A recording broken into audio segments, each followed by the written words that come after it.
Okay, let's check out the driver swing and the things that you need to be doing differently. When we look at it in 3D in a minute with Rory's swing, when we go back inside, you're not going to see a lot of difference in the actual swing mechanics. The only main difference is in the setup, and there's 4 things that we need to look at. First one is the width of your stance. So we're looking to get the insides of your feet about shoulder width apart. Second one is then you're standing taller because the club shaft is much longer. So that's going to get you in a bit more of an upright position. Third one is ball position. So you're going to play that ball further forward, just opposite your left heel.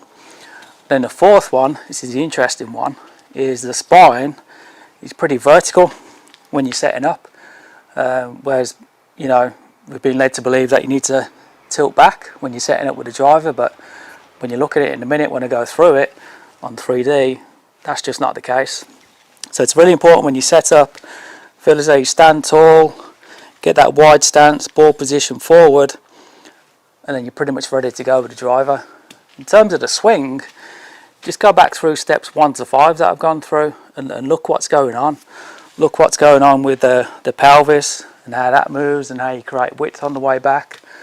Look at the transition in the downswing, because that's the key part where most of you go wrong. And just go through those videos and then try and implement those swing mechanics into the driver. Okay, let's check out Rory's driver swing here on the left versus iron swing on the right. Like I just said outside, there's not a lot of difference in the swing mechanics. It's just the subtle changes in your setup that are going to have an effect on the swing mechanics. So this is the important thing though. If you look at the driver here, we can see spine angle is pretty much vertical. It's certainly not tilted back. I know there's a lot of stuff out there saying that you've got to, you know, tilt that spine back to help you hit on the ball, but that isn't true. So try not to overdo that, and if you can, just try and stay nice and upright when you set up to the ball. So that's the first thing that you got to get right. When you look at the difference in his iron setup here, again you can see hardly any difference between those 2 figures there. So the spine angle is vertical. Main difference we can see is the width of his stance is much wider with his driver, and the ball positions further forward. Having the ball further forward, that's going to put the shoulders at a slight angle, and that's going to encourage you to hit up at the ball anyway. So those are the main differences, and then just one more from down the line.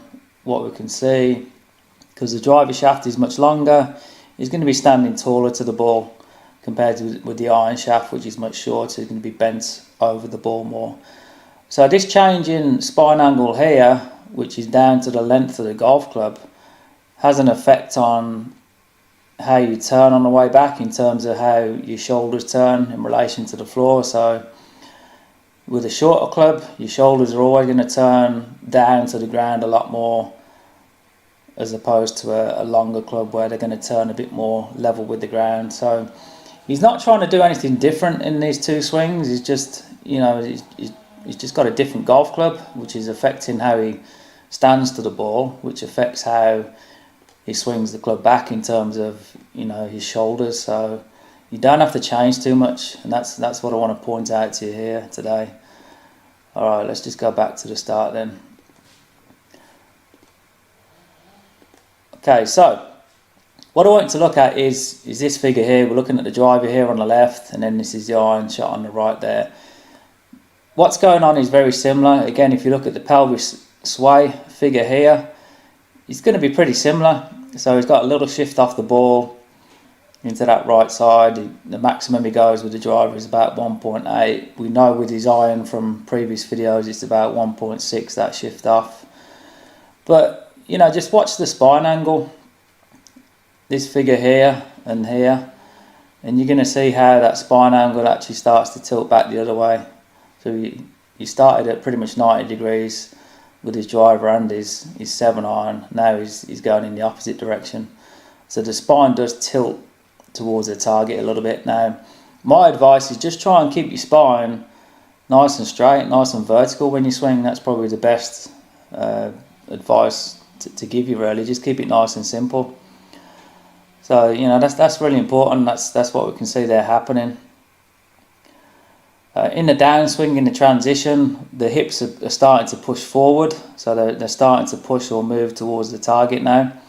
And as I mentioned outside there, as the hips push forward, that has an effect on the spine angle, actually pushing the spine back. So you can see as he's coming through here, the spine angle's backing up quite a lot from the original starting position, which was about 90 degrees. And that creates a slingshot action there for the arms and club as they come through. And you can see that the spine's backing up even more as the arms and club extend through like a slingshot. And the same happens with the iron. You can see that there, that slingshot action as he's going through. But it's really important to transition.